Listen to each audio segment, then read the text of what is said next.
ఇది solar. Solar ఇంకా మనకి సోలార్ పవర్ ఇక్కడ వస్తుంది. సోలార్ ఇంకా బ్యాటరీ ఛార్జ్ అవుతుంది.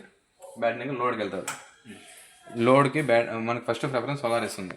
సెకండ్ ప్రిఫరెన్స్ గ్రిడ్ ఇస్తుంది. మనం ఇప్పుడు జీరో ఎక్స్పోర్ట్లో పెట్టినాం అంటే ఇప్పుడు ఎక్స్పోర్ట్ గవర్నమెంట్కి ఎక్స్పోర్ట్ అవ్వదు. వన్స్ బయటలక్ష్మి మీటర్ వేసిన తర్వాత మనం ఎక్స్పోర్ట్ దీన్ని ఎనేబుల్ చేస్తాం. అప్పుడు గవర్నమెంట్ పవర్ వెళ్తుంది. ఇప్పుడు గవర్నమెంట్ ఇన్పుట్టే కానీ అవుట్పుట్ ఉండదు ఇప్పుడు. సో ఇంటికి వెళ్తూ ఉంటుంది. ఇప్పుడు సోలార్ ఆన్ చేస్తే ఈ సోలార్ని ఇంకా ఇంటికి వెళ్తూ ఉంటుంది. కన్జంప్షన్ ఎంత ఉంటే అంత పోతుంది, మిగతా వేస్ట్. బ్యాటరీ ఫుల్ అయి ఉంటుంది. కరెంట్ లేనప్పుడు బ్యాటరీ ఇంకా తీసుకుంటుంది. కరెంటు లేదు, సోలార్ లేదు, రెండు లేనప్పుడు బ్యాటరీ ఇంకా తీసుకుంటుంది లోడ్.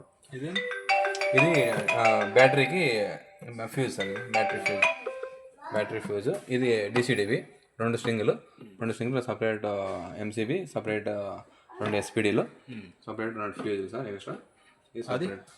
అది ఏసీ డిస్ట్రిబ్యూషన్ బాక్స్ సార్. దీంట్లోకి ఇప్పుడు ఇది గ్రిడ్ ఇన్పుట్, అది అవుట్పుట్.